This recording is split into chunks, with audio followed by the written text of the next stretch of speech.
penggerak berbagi untuk negeri, guru penggerak majukan pendidikan, guru penggerak menghamba pada murid, kreatif rancang pembelajaran, hargai potensi, tingkatkan prestasi, lahirkan profil pelajar Pancasila. Belajar, bergerak, berbagi untuk negeri, kita menjalin kolaborasi. Belajar, bergerak, berbagi untuk negeri, demi bakti pada Ibu Pertiwi.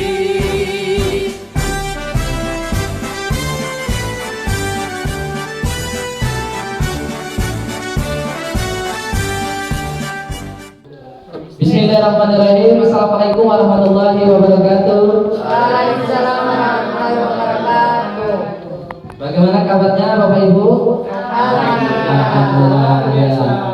Pertama-tama saya ucapkan terima kasih kepada Bapak Ibu Dewan Guru SD Negeri 13 Kikin Barat atas kesempatannya pada hari ini yang telah menyempatkan waktunya untuk menghadiri salah satu tugas saya dari pendidikan calon guru penggerak, yaitu diseminasi aksi nyata modul 1.4 tentang budaya positif di sekolah. Pertama-tama tentu kita ucapkan puja dan puji syukur kehadiran Allah Subhanahu wa taala yang senantiasa memberikan kesehatan, rahmat dan hidayahnya kepada kita semua, sehingga kita hari ini masih sempat berkumpul dalam kegiatan yang memang saya agendakan dan meminta bantuan kepada Bapak dan Ibu guru di SD Negeri 13 Kikin Barat sebagai pesertanya. Salawat serta salam senantiasa tercurahkan kepada roh junjungan kita Nabi besar Muhammad SAW. Berkat beliau kita bisa berada di dalam dunia yang penuh teknologi sekarang ini. Bapak dan Ibu guru sekalian, hari ini saya ingin mengajak belajar bersama-sama tentang materi, salah satu materi di guru penggerak, yaitu budaya positif di sekolah. Ini merupakan salah satu materi yang sedang saya jalani sekarang, yaitu di modul 1.4. Sebelum memulai materinya Bapak Ibu, saya sampaikan agenda yang akan kita lalui dalam kegiatan ini. Jadi mulai dari, silakan masuk Bu.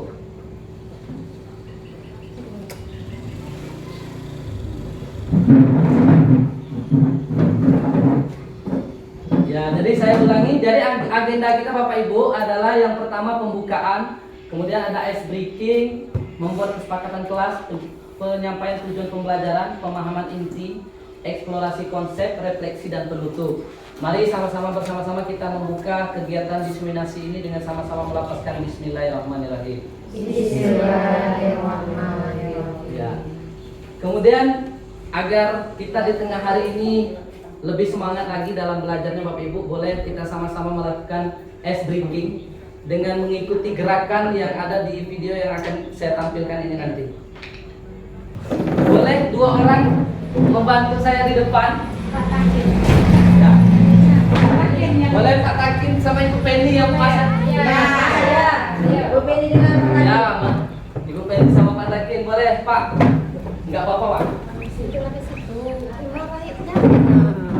Bapak Ibu guru yang lain peserta boleh kita berdiri semua. Jadi kita meregangkan otot-otot kita supaya semangat belajar ya. Bulatkan tekad, kuatkan hati. Siap ya Bapak Ibu? Ya. Siap.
tepuk tangan untuk kita semua.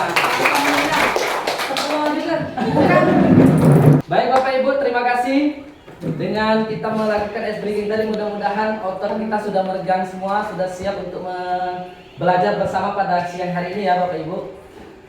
Kemudian sebelum memulai materinya, saya ingin mengajak Bapak dan Ibu guru sekalian untuk membuat kesepakatan kelas kita pada hari ini. Jadi kita perlu membuat sebuah kesepakatan sebelum melakukan sebuah pembelajaran, agar bisa kita sama-sama mengingat dan mendalami hal ini untuk dijalankan selama pembelajaran nanti. Ini sudah ada 4 poin saya tuliskan. Barangkali ada yang tidak disetujui Bapak Ibu ataupun mau ditambahkan boleh nanti. Yang pertama, hadir seutuhnya. Maksudnya di sini adalah bukan raga kita saja yang berada di sini, tapi pikiran, hati juga berada di sini seperti itu. Kemudian kita hargai waktu bersama, berarti kita memanfaatkan waktu pada kesempatan ini untuk belajar bersama-sama, berdiskusi ya Bapak Ibu. Kemudian memaksimalkan kesempatan berdiskusi. Jadi seperti yang saya sampaikan tadi, kalau di tengah-tengah pembelajaran atau materi ini ada yang perlu kita diskusikan atau yang perlu ditanyakan, boleh nanti kita diskusikan. Dan apabila Bapak Ibu guru sekalian membutuhkan catatan, boleh disiapkan catatan buku kecil atau ada agendanya, boleh nanti. Nah, dari 4 kesepakatan kelas ini, apakah kita semua sepakat Bapak Ibu? Sepakat. Atau ada yang mau dikurangi atau mau ditambahkan, boleh? Tidak cukup. Cukup ya? Ya. Baik, kalau kita sepakati berarti kita lanjutkan pembelajarannya. Nah, adapun tujuan pembelajaran kita materi pada hari ini yang pertama yaitu memahami konsep dari budaya positif itu. Kemudian menerapkan strategi disiplin positif yang memerdekakan murid untuk menciptakan ekosistem sekolah aman dan berpihak pada anak. Kemudian tujuan yang ketiga menyusun langkah-langkah dan strategi aksi nyata yang efektif dalam mewujudkan kolaborasi dengan seluruh pemangku kepentingan sekolah agar tercipta budaya positif yang dapat mengembangkan karakter murid. Kemudian yang keempat, bersikap reflektif dan kritis terhadap budaya di sekolah dan senantiasa mengembangkan sesuai kebutuhan sosial dan murid. Nah, ini adalah tujuannya, mudah-mudahan tercapai pada pembelajaran kita pada siang hari ini. Sebelum dilanjutkan Bapak Ibu, saya ingin mengajak kita sama-sama menjawab pertanyaan pemanti ini. Boleh kita berikan waktu untuk kita berpikir sekitar 2 menit. Ya, boleh Bapak Ibu. Ada 3 pertanyaan. Jawabannya cukup setuju dan tidak setuju saja. Jawabannya setuju dan tidak setuju saja. Yang pertama, hukuman dapat mendisiplinkan anak. Apakah Bapak Ibu nanti menurut Bapak Ibu setuju? Kemudian pemberian hukuman dengan hal positif seperti membaca atau membersihkan halaman sekolah dapat meningkatkan disiplin anak. Kemudian yang ketiga, memberi penghargaan dapat meningkatkan motivasi belajar. Apakah dari 3 pertanyaan atau pernyataan ini Bapak Ibu setuju atau tidak setuju? Boleh dalam waktu 2 menit dipikirkan. 3 pertanyaan itu 1 jawaban atau sendiri-sendiri? Sendiri-sendiri Bu. Ya, sendiri-sendiri. Misalnya 1, 2, 3. Oh, satunya saya setuju tapi 2-nya tidak, misalnya boleh. Silakan Bapak Ibu. Kalau ada argumen dari salah satu pertanyaan itu. Ya. Nah, jadi sudah terpikirkan Bapak Ibu? Sudah ya? Kenapa? Saya yakin Bapak Ibu sudah punya pendapat dan persepsi masing-masing terhadap 3 pernyataan ini. Karena tentu kita sebagai guru kan sering sekali ketemu dengan permasalahan seperti ini. Tentu kita mempunyai persepsi masing-masing. Nah, apa yang menjadi jawaban Bapak Ibu tidak perlu disampaikan kepada saya. Cukup nanti di akhir pembelajaran kan ada refleksi. Baru kita memahami, oh jawaban saya tadi sudah sesuai tidak dengan materi yang kita diskusikan pada hari ini. Setuju ya Bapak Ibu? Setuju. Oke. Jadi tidak usah disampaikan jawabannya, nanti dijawab sendiri saja setelah materi selesai. Ya. Nah, topik diskusi kita pada hari ini banyak sekali. Ada 6 topik. Yang pertama tentang disiplin positif dan nilai-nilai kebajikan universal. Kedua, teori motivasi, hukuman, penghargaan dan restitusi. Ketiga, tentang keyakinan kelas. Keempat, kebutuhan dasar manusia dan dunia berkualitas. 5 dan 6 tentang restitusi, yaitu 5 posisi kontrol dan segitiga restitusi. Nah, konsep yang pertama, pembelajaran pertama tentang disiplin positif dan nilai-nilai kebajikan universal. Nah, saya ingin mengajak, boleh dikatakan bermain lagi nih Bapak Ibu. Nah, boleh 1, 2, 3, 4, 5, 6, kurang 1 ya, kita 13. Jadi silakan Bapak Ibu di temannya di sebelahnya saling berpasangan. Jadi kebetulan ini ya Pak Takin sama Pak Ipan ada berdua. Kemudian nanti sebelah-sebelahan saja. Satu orang dalam berpasangan nanti satu orang menggenggamkan tangannya, dikepalkan tangannya sekuat mungkin. Satu orang bertugas membuka kepalan tangan temannya, boleh dengan berbagai cara. Boleh dipaksa dibuka, boleh digelitik, boleh dirayu, boleh semua. Digigit boleh. Tujuannya adalah membuka kepalan tangan temannya. Oke? Siap ya Bapak Ibu? Boleh? Boleh berdiri, boleh, nggak apa-apa. Pokoknya kita punya strategi masing-masing, boleh ditentukan siapa yang melakukan, siapa yang ya. Nah, gini aja berarti karena di sini kurang, jadi saya siasati 2 orang berfungsi sebagai pembukanya saja, boleh kerjasama. Jadi 1 orang yang mengepalkan tangan, 2 orang karena kita ganti di sini ya. Boleh merayu, gelitik atau dipaksa boleh Bapak Ibu. Ya, silakan boleh. 1 orang yang mengepalkan tangannya Bapak Ibu. Silakan Bapak Ibu. Boleh. Ya. Sampai dua di tangan aku nih. Oke. Ambil ini pakai ini. Ambil yang lain aja. Mau duit enggak? Ini yang lain mau duit nggak? Di video ke dekat kan?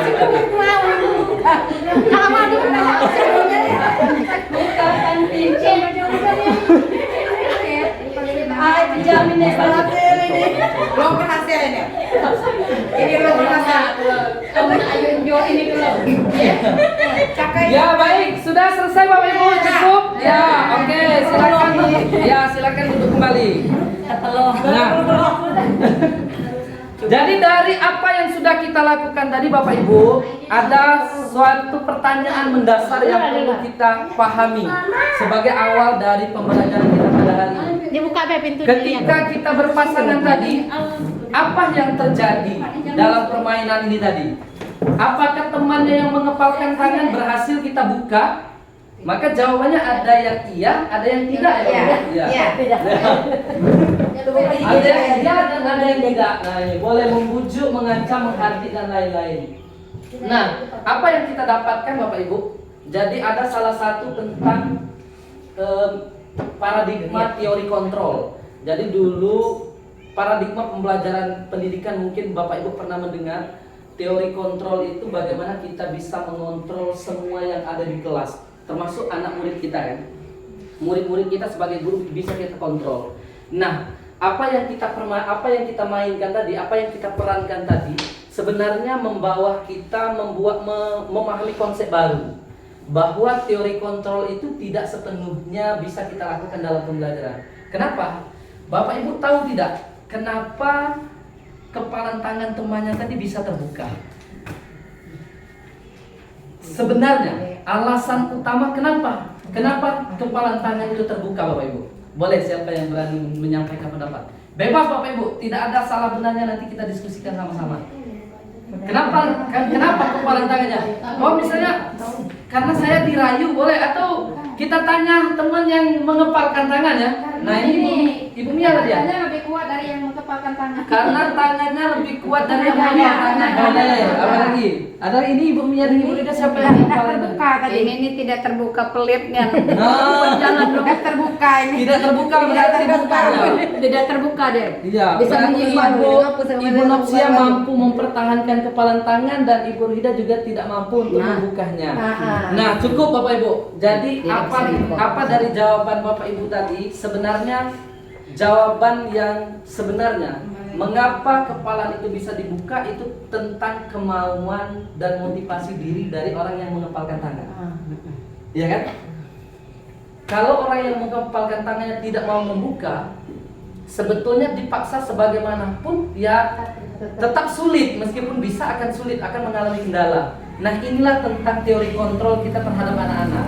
Jadi kita mengasumsikan bahwa kepalan tangan itu adalah ada pada diri anak-anak. Anak-anak mau belajar atau tidak, itu sebenarnya tergantung dari anak sendiri kan? Tergantung dari anak sendiri, bukan dari kita sebagai guru. Lalu fungsi kita atau peran kita sebagai guru apa? Membuat anak-anak itu mau secara intrinsik, secara kesadaran sendiri mau membuka kepalanya atau membuka pikiran untuk belajarnya. Inilah peran kita Bapak Ibu. Inilah peran kita. Jadi mengontrol itu sebenarnya bukan hal yang pas, tapi bagaimana cara kita menumbuhkan motivasi intrinsiknya. Nah, ini dijelaskan. Perubahan paradigma teori kontrol. Yang pertama ada ilusi guru mengontrol. Ilusi itu berarti bukan sebenarnya. Jadi selama ini kita memahami bahwa guru itu harus mengontrol murid. Sebenarnya itu ilusi. Yang benar itu anak-anak hanya bisa mengontrol,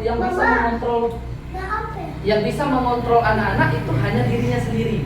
Guru akan memberikan motivasi bagaimana anak-anak itu bisa tumbuh secara intrinsik kemauannya. Kemudian ilusi bahwa kritik dan membuat orang merasa bersalah dapat menguatkan karakter.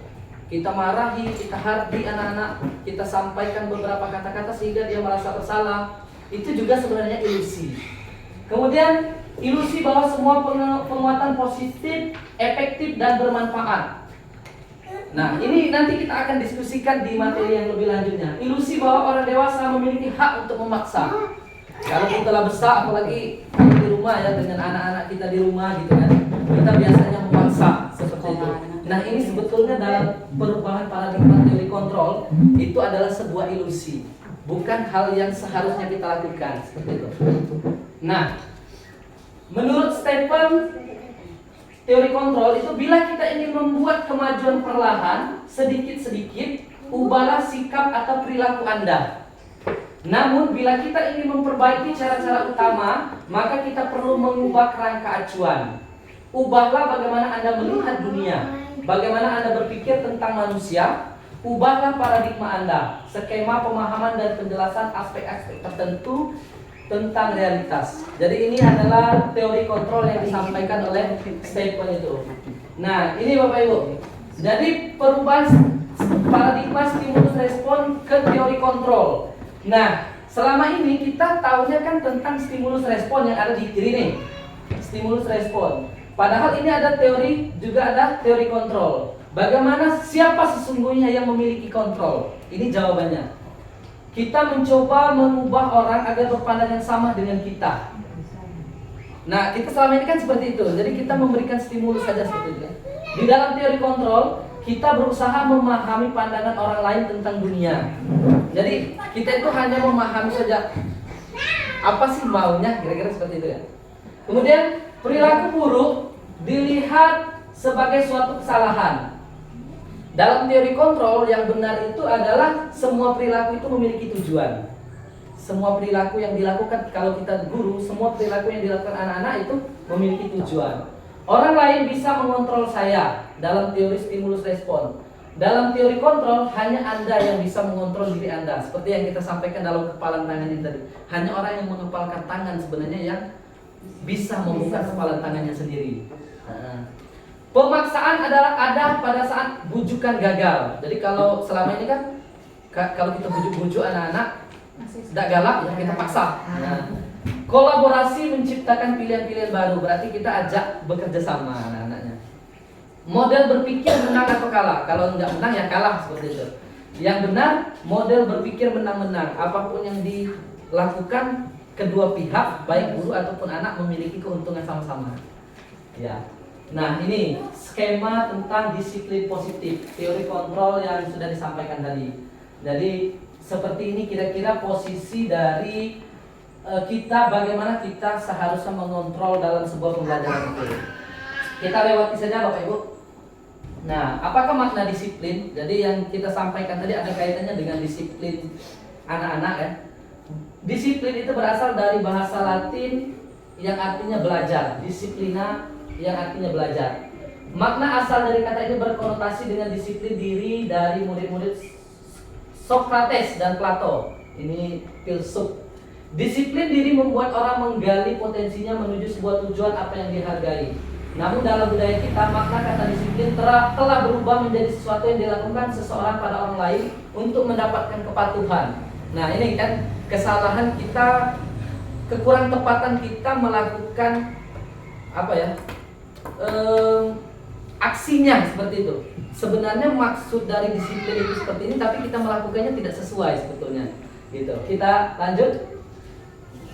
Seseorang yang memiliki disiplin diri berarti mereka bisa bertanggung jawab terhadap apa yang dilakukannya, karena mereka mendasarkan tindakan mereka pada nilai-nilai kebajikan universal.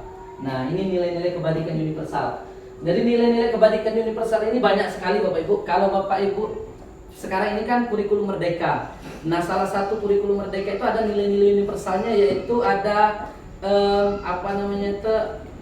nilai-nilai Pancasila. Nah, kalau dengan istilah sekarang profil pelajar Pancasila. Jadi ada 5 nilai kan yang dikembangkan, itu juga termasuk diambil dari nilai-nilai universal ini. Nah ini ada dalam profil pelajar Pancasila. Ada beriman dan bertakwa pada Tuhan Yang Maha Esa, berakhlak mulia, mandiri, bernalar kritis, berkebenekaan global, bergotong royong dan kreatif. Nah ini salah satu nilai-nilai kebajikan universal. Kalau kami di guru penggerak itu dikenalkan semua nilai-nilai kebajikan itu banyak sekali. Tapi yang dikembangkan lebih karena kita mengenal kurikulum merdeka lebih ke ngarah ke sini. Nah, pembelajaran yang kedua yaitu teori motivasi, hukuman, dan penghargaan serta restitusi. Kita akan mengenali perbedaan dari ketiganya ini. Jadi ini kita lihat saja. Teori motivasi. Nah, teori motivasi itu ada motivasi eksternal. Nah, ini ada beberapa pernyataan untuk menghindari ketidaknyamanan atau hukuman. Apa yang akan terjadi apabila saya tidak melakukannya? Nah, ini motivasi eksternal. Kenapa? Karena ada apa yang akan terjadi apabila saya tidak melakukannya, gitu kan? Kemudian untuk mendapatkan imbalan dari orang lain, ini juga termasuk motivasi eksternal, berarti melakukan segala sesuatu karena ada imbalan dari orang lain, dari luar dirinya. Nah, yang bawah yang 3 inilah namanya tujuan dari disiplin positif atau motivasi internal. Untuk menghargai diri sendiri, saya akan menjadi orang yang seperti apa bila saya melakukannya. Jadi dia menyadari betul apa yang akan terjadi pada dirinya sendiri apabila dia melakukan hal tersebut. Seperti itu. Maka ini disebut dengan motivasi internal. Nah, ini Ki Hajar Dewantara menyampaikan makna merdeka. Ini pengantar, karena sekarang kata-kata merdeka ini sangat familiar kan di kurikulum sekarang. Merdeka itu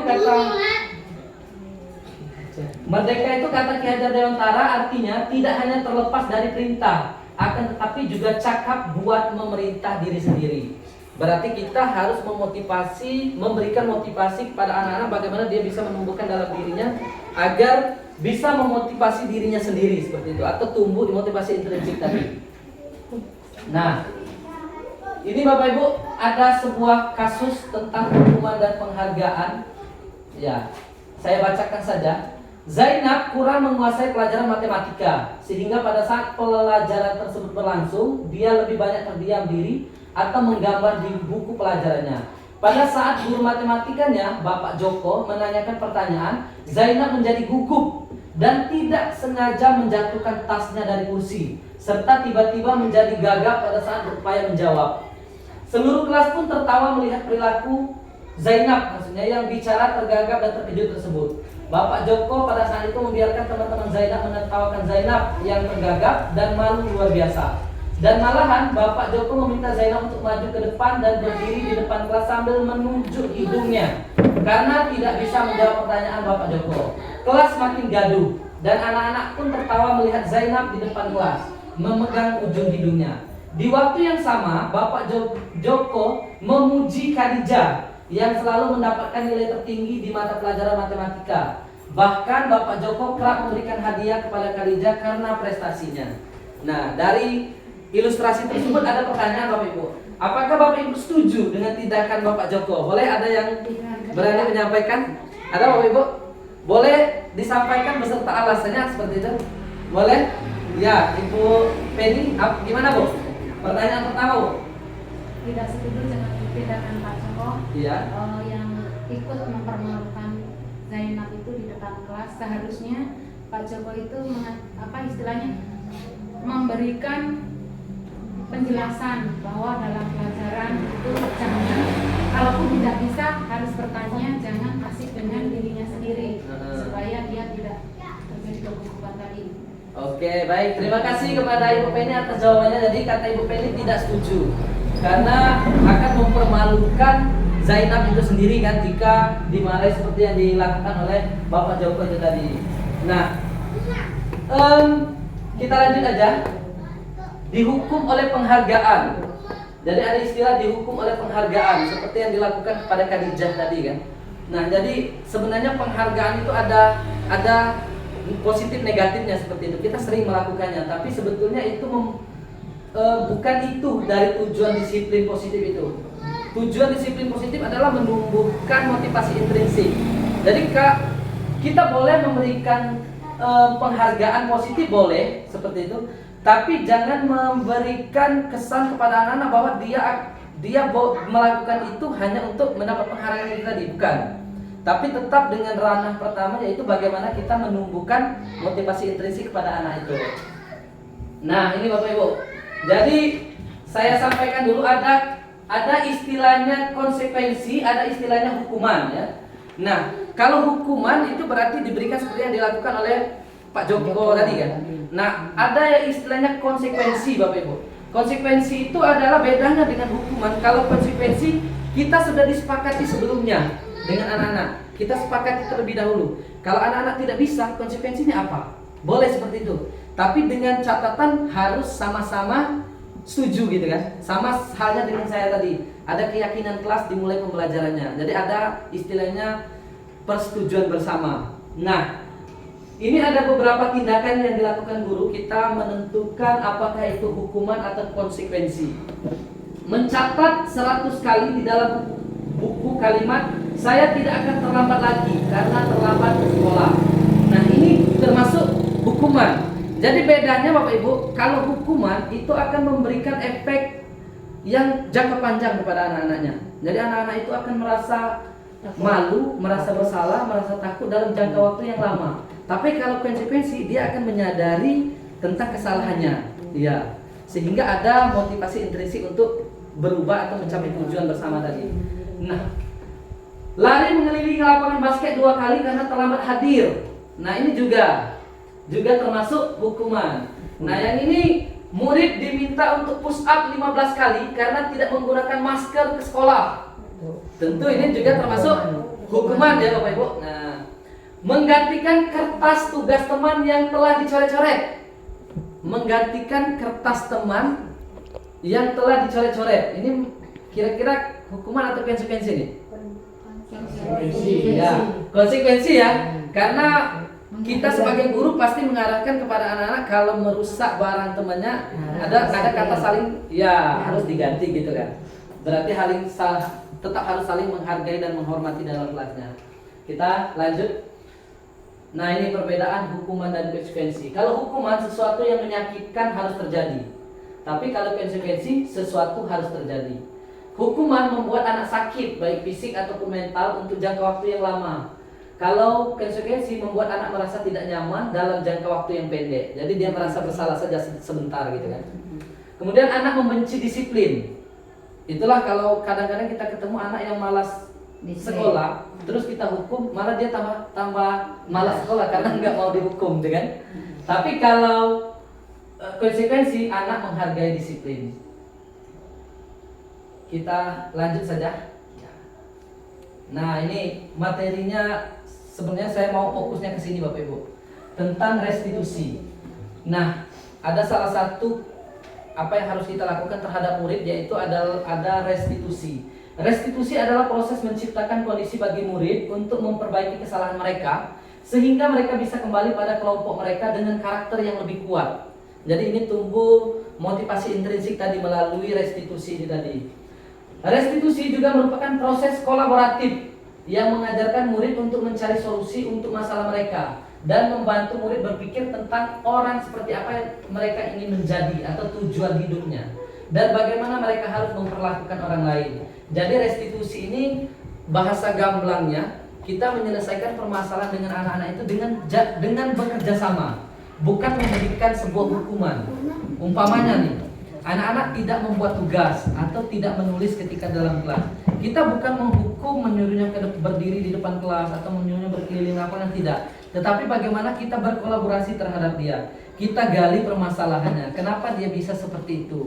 Kira-kira apa dampaknya kalau dia terus-terusan seperti itu? Sehingga nanti di akhir kita ajak anak-anak menemukan solusi. Barangkali kalau kita kelas rendah kan anak-anak belum mampu terlalu berpikir apa yang harus dia lakukan. Bisa kita menawarkan. Bagaimana anak-anak kalau misalnya anak tersebut menulisnya sedikit saja dulu, kira-kira seperti itu. Jadi ketika dia setuju, maka ini bisa dikatakan solusi yang didapat dari kolaborasi terhadap anak-anak itu tadi. Inilah restitusi, Bapak Ibu. Nah, 9 ciri-ciri restitusi. Bukan untuk menebus kesalahan, namun untuk belajar dari kesalahan. Memperbaiki hubungan. Tawaran bukan paksaan, jadi kita menawarkan. Kalau dia mau, oke. Kalau tidak, jangan dipaksa, cari solusi lain. Restitusi menuntut untuk melihat ke dalam diri, berarti introspeksi tadi. Restitusi mencari kebutuhan dasar yang mendasari tindakan. Makanya kata saya tadi kan, ketika ada masalah kita tanya, kenapa anak-anak? Kenapa anak bisa seperti itu? Apa yang terjadi? Apa yang dilakukan? Nah, kemudian, dari 9 ini kan sampai poin ke-9, restitusi mengembalikan murid yang berbuat salah menjadi lebih baik pada kelompoknya. Jadi dengan kegiatan restitusi anak tidak akan malu terhadap kelompoknya. Justru dia akan kembali bersama teman-temannya dengan karakter yang lebih kuat sesuai dengan makna restitusi tadi. Jadi ketika dia sudah kembali ke kelompoknya, dia sudah memahami tentang dirinya sendiri dan mendapat pelajaran berharga. Nah, kemudian kembali ke awal tadi sudah dikaitkan sedikit tentang konsekuensi. Dari konsekuensi ini bisa melalui tentang keyakinan kelas, Bapak Ibu. Nah, ini saya ingin mengajak nih melalui diseminasi ini juga. Jadi kalau saya di kelas 6 kebetulan sudah melakukan namanya keyakinan kelas. Jadi kira-kira Bapak Ibu, kita itu mengajak anak-anak boleh di awal semester atau boleh di awal tema atau boleh di awal setiap pembelajaran gitu kan. Tapi kalau saya kemarin melakukannya di awal semester, membuat keyakinan kelas bersama. Jadi anak-anak itu kita ajak berdiskusi sama-sama. Apa yang harus kita lakukan? Apa yang harus kita yakini dalam satu semester ini nanti? Misal nih, saling menghargai selama pembelajaran. Seperti itu. Maka anak-anak kita suruh nulis. Boleh dengan menggunakan kertas tempelan ke depan, atau boleh dengan kita memfasilitasi menuliskan di papan tulis, atau anak-anak secara bergiliran ke depan menuliskannya seperti itu. Jadi nanti keyakinan kelas itu bisa kita ketik atau bisa kita buat bervariasi bersama anak-anak terus ditempel gitu kan. Jadi selama pembelajaran satu semester itu anak-anak meyakini terus. Ketika ada hal-hal yang negatif, maka ini bisa kita jadikan sebagai pedoman dia mengintrospeksi diri. Jadi bisa kita bertanya, masih ingat nggak tentang keyakinan kelas yang berkaitan dengan seperti ini gitu kan. Nah, mengapa tidak peraturan saja? Mengapa harus keyakinan kelas? Nah, mengapa tidak kita buat peraturan saja? Tidak boleh datang terlambat umpamanya ya. Kita buat peraturan. Kenapa tidak kita paksa seperti itu saja? Nah, ini bedanya Bapak Ibu. Kalau kita paksa, maka kesadaran diri anak-anak kan tidak terlalu kuat. Tujuan kita adalah membuat karakter anak itu menjadi lebih kuat gitu kan. Jadi kita ajak anak-anak berdiskusi. Jadi misalnya anak-anak sudah sepakat semua nih, harusnya menghargai waktu misalnya. Kesepakatan misalnya adalah menghargai waktu. Jadi di dalam diri anak-anak akan ingat terus, oh saya sudah berjanji. Saya sudah membuat keyakinan kelas bersama-sama untuk selalu menghargai waktu seperti itu. Nah, oke, banyak sekali pertanyaan terkait ini. Nah, ini contoh keyakinan kelasnya Bapak Ibu. Keyakinan kelas ini yang kanan, kami guru dan murid yang saling menyayangi. Jadi kalau kita sama-sama meyakini anak dengan guru membuat kesepakatan kelas untuk saling menyayangi, maka akan tumbuh rasa kasih sayang antara keduanya seperti itu kan. Bukan kita paksa anak-anak harus sayang dengan bapak, harus sayang dengan ibu, hargai guru, tidak seperti itu. Tapi kita juga harus memiliki keyakinan bersama-sama dengan anak-anak. Maka kita tunjukkan juga gitu kan. Nah, ini Bapak Ibu kita lewati saja. Kebutuhan dasar.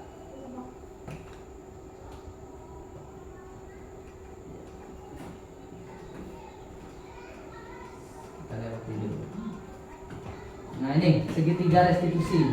Kembali ke restitusi tadi Bapak Ibu, saya lanjutkan.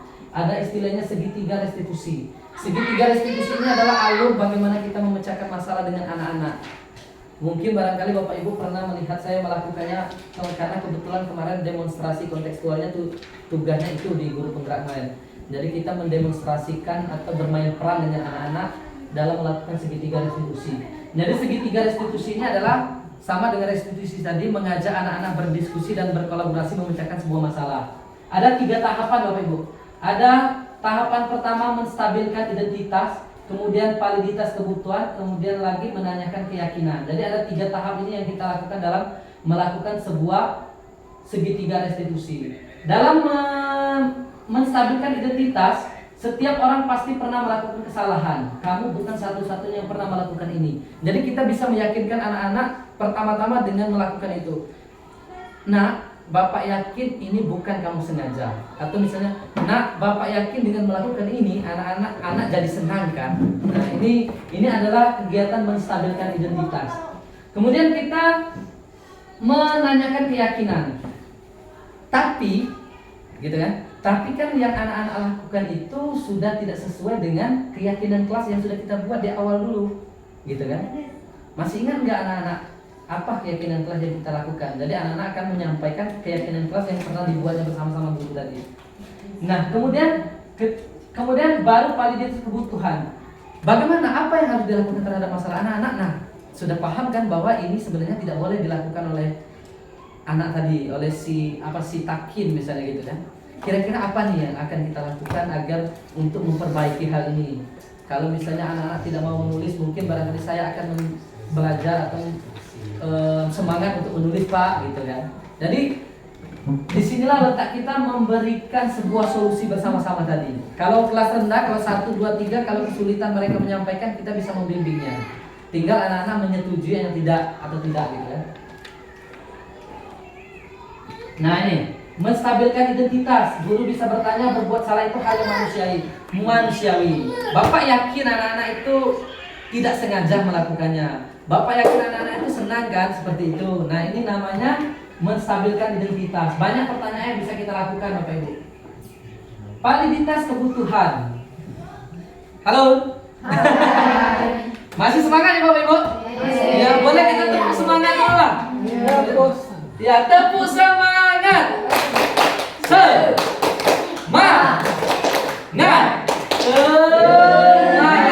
Oke, terima kasih. Kita lanjutkan Bapak Ibu.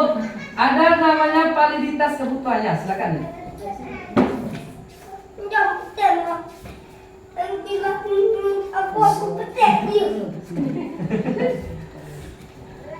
Betul lagi, betul.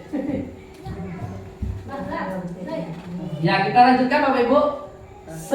Selanjutnya ada validitas kebutuhan. Jadi guru berkata, kamu bisa saja kan melakukan hal yang lebih buruk, tapi kamu tidak melakukannya. Kamu pasti punya alasan mengapa melakukan itu. Apa yang penting bagi kamu? Jadi pertanyaan-pertanyaan seperti ini bisa kita ajukan kepada anak ketika melakukan sebuah kesalahan atau permasalahan.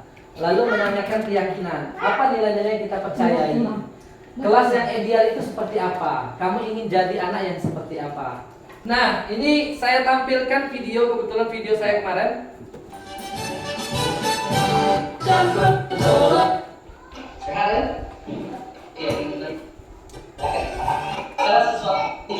nah ini salah satu kasus yang sudah pernah saya lakukan Bapak Ibu. Ini sebenarnya demonstrasi aja. Jadi anak-anak ini saya kondisikan sedemikian hingga untuk melakukan atau bermain peran melakukan restitusi segitiga restitusi tadi. Kasusnya seperti ini. Jadi reaksi anak kelas 6 itu tertidur saat pembelajaran dan ini kan tidak sesuai dengan keyakinan kelas yang sudah kita sepakati. Jadi saya sebagai gurunya itu harus melakukan pembimbingan kepada reaksi itu tadi dengan melakukan segitiga restitusi tadi. Kewajiban kita apa? Nah, ini kewajiban adalah segala sesuatu yang wajib atau yang harus kita lakukan sebelum menerima hak. Ya. Nah, sedangkan ini kan?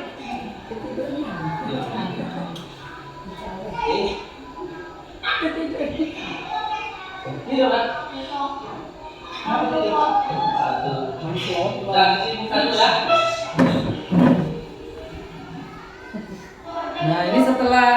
kegiatan pembelajaran boleh pada saat istirahat ataupun sekolah-sekolah Bapak Ibu anaknya kita panggil.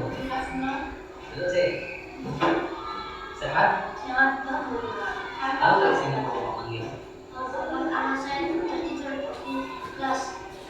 Itu lah tadi Bapak bilang koreksi dari itu saat belajar atau menjelaskan pelajaran. Karena tidur terlalu malam.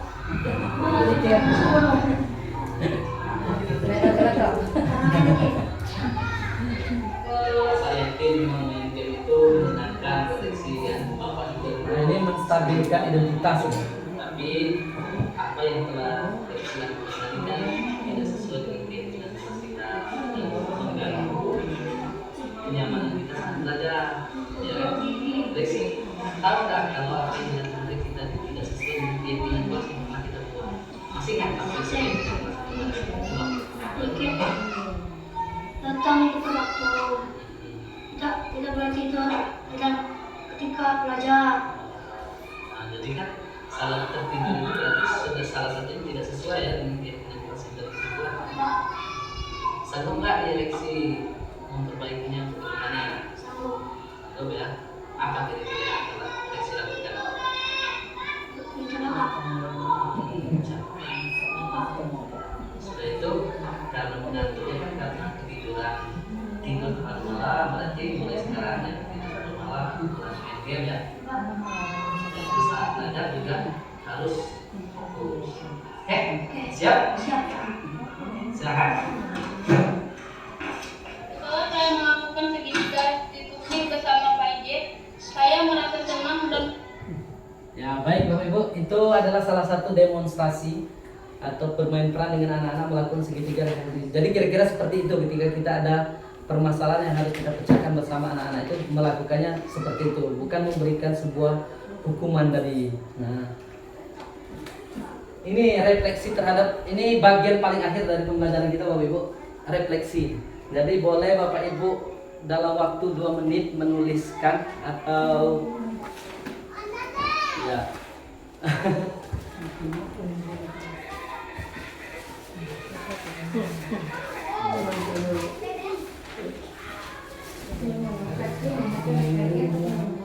Nah, ada kertasnya. Lupa. Dari sini deh. Wah ini.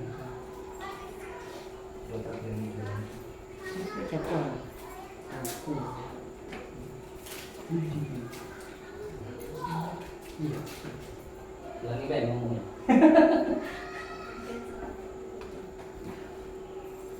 Ya baik Bapak Ibu, demikian materi kita pada hari ini. Di akhir penyampaian materi ini saya ingin mengajak Bapak Ibu guru sekalian untuk merefleksi apa yang sudah kita dapatkan dan kita rasakan selama pembelajaran atau diskusi kita pada hari ini. Jadi saya persilakan Bapak Ibu guru menyampaikan, menjawab dari pertanyaan refleksi ini. Misalnya, hal baru apa yang mengubah paradigma saya yang saya dapatkan dari materi pada hari ini? Kemudian perasaan apa yang muncul selama mengikuti sesi khususnya mengenai makna disiplin dan motivasi intrinsik? 2 pertanyaan ini saja cukup Bapak Ibu. 2 pertanyaan ini saja dulu. Jadi Bapak Ibu tuliskan saja di kertas ini, nanti kita tempelkan di spanduk itu, boleh nggak Bapak? Oke, tuliskan aja Bu. Pertanyaan nomor 1 dan nomor 2 aja. Apa yang didapat dan bagaimana perasaan selama pembelajaran?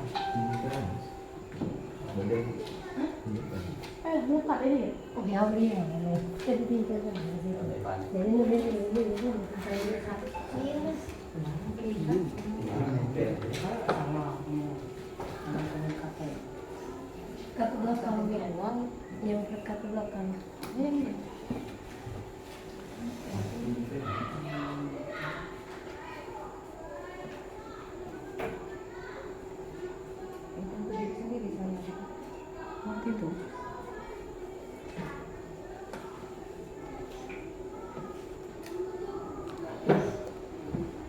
Kuat di sini lah.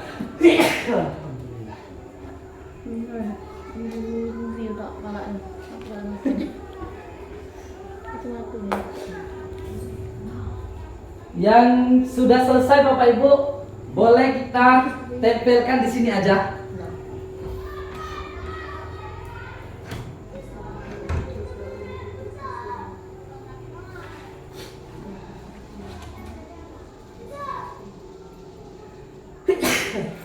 Yang dimasuk lagi nih. Bersihin. Bisa dipotong.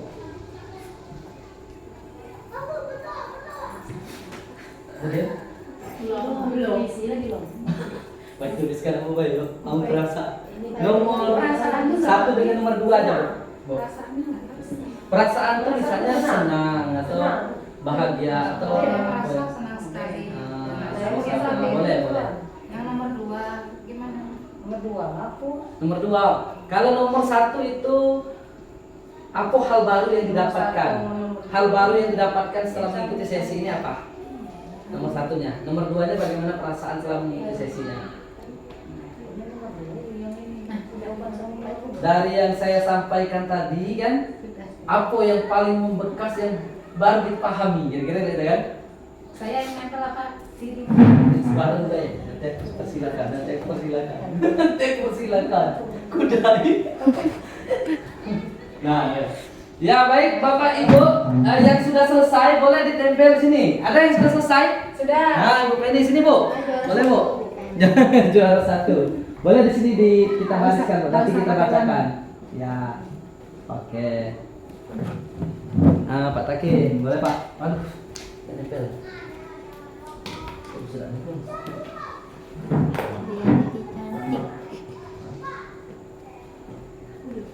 Ya.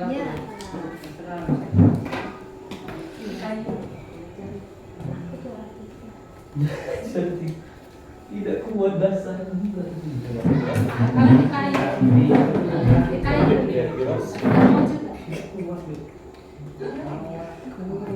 dilakukan. Datang baik dan nempel kelak tersusun luar-luar. Iya kan? Aku dikit. Tulisannya banyak banget. Tempel deh. Ini kan. Iya. Kertasnya nggak cukup. Kenapa perlu dengan tidur? Kalau bikinan tulisan. Sore, juara terakhir. Ya, terlalu banget. Kan pakai ketua dan tidak apa-apa. Mati ka be dito ngabis si baterai we pan. Oh iya. Kalau hidup lagi. Kok dikit dong? Ini ngomongin dulu dan habis kalau tempel sudah tidak tempel. Kasih air liur aja. Jangan dia rusak ini. Hai, juara terakhir nih. Kata-katanya mungkin. Ay, rusak ini. Wah, ada yang ini. Aku mau dulu yang mau kasih. Aku yang mau dulu. Tidak, dia yang ini. Mana? Bisa Ini yang Oh, tidak kuat. ini yuk. Yang hitam-hitam Itu memang kayak di ini nah. Yang Di hitam kertas apa di Oh, di hasil lem kan atau anu? bukan yang putih yang enggak ya. Akbar. Buku bikin atau Air pare. tahu di bawah dia. Apa yang aku di bawah yuk? Aku di bawah ya. Aku pucuk. Bagaimana? Ya, kan dia tadi hitam nih. Nah, itu dia itu. Pakai lagi itu pakai. Aku tadi mana? Lumba nano dia. Nah, sedikit-sedikit. Asik. Di hitam-hitamnya tuh nah ini. Lagi di orang kan biasanya untuk pesan-pesan dari kulkas. Jadi kelak. Ada tuh di bawah ini pesan dikit nah yang Yang tadi sama yang nomor 1. Tempel lagi. Cuma dulu ini kan. Baca icecap baca ya. display nah.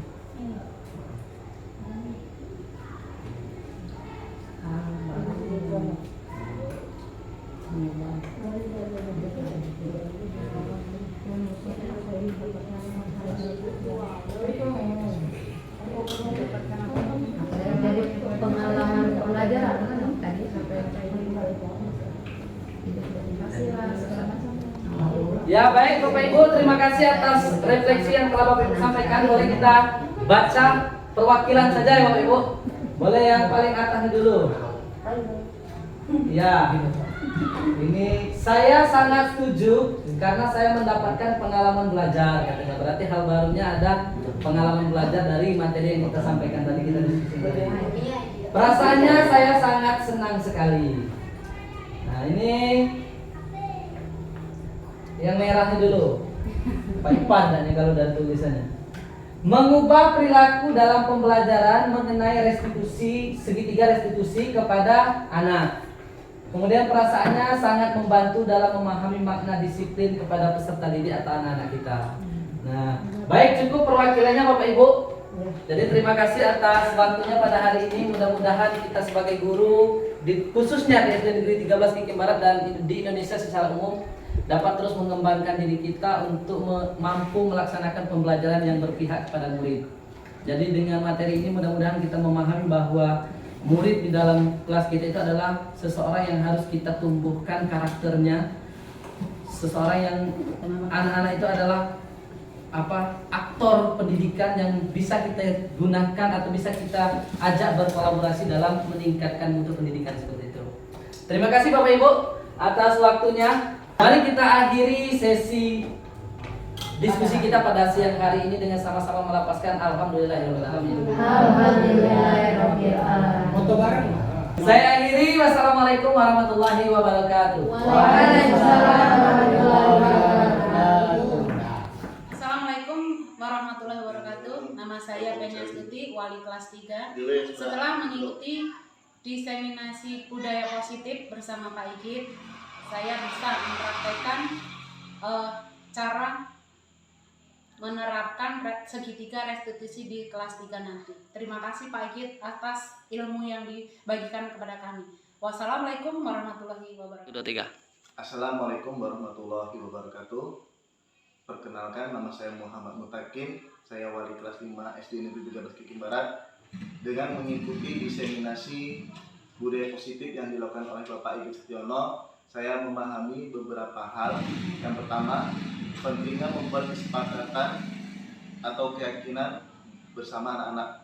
Yang kedua, guru seharusnya tidak memberikan suatu hukuman, tetapi memberikan suatu konsekuensi bersama.